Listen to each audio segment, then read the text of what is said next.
Rabiatun Adawiyah. Kenal aku kah? Okey, selamat pengantin baru kepada kamu berdua. Semoga panjang umur, murah rezeki, anak ramai, beririt-irit. Okey. Pada Adawiyah, kau ucapkan selamat pengantin baru. Semoga kekal sampai baik anak cucu. Jangan gaduh-gaduh, kadang masuk lokap.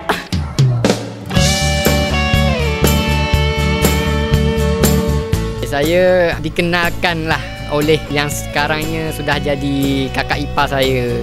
Dekat Facebook saja. Dari Facebook tu saya berkenalan just usha-usha lah orang kata kan. Saya minta dia punya resume.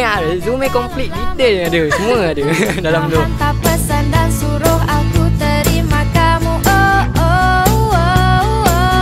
Terima kasih pada Puan Farizan Azhari sebab kenalkan saya dengan dia yang merupakan Biras merangkap kawan baik, housemate and roommate. Thank you so much.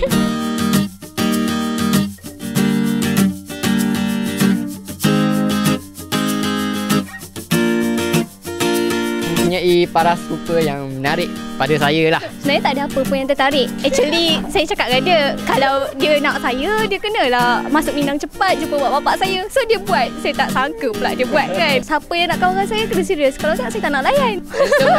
Sorry, tak. Kau ada di kala ku jatuh, di setiap bangunku, terus menemaniku tanpa rasa jemu. Kau ada di setiap tawa, di kala bahagia. Saya harap dia dapat jadi isteri yang solehah. Dia dapat menunaikan tanggungjawab yang baik kepada saya lah sebagai seorang isteri. Cik Izzuddin bin Yazid. Aku nikahkan kau dan aku kahwinkan kau dengan Rabiatun Adawiyah binti Karman yang telah berlakil wali bapanya benar yang bernama Haji Karman bin Haji Sarwi kepada aku dengan mas kahwinnya RM20.5 tunai. Aku terima nikah Rabiatun Adawiyah binti Karman dengan mas kahwinnya RM22.5 tunai. Kau pergi jauh.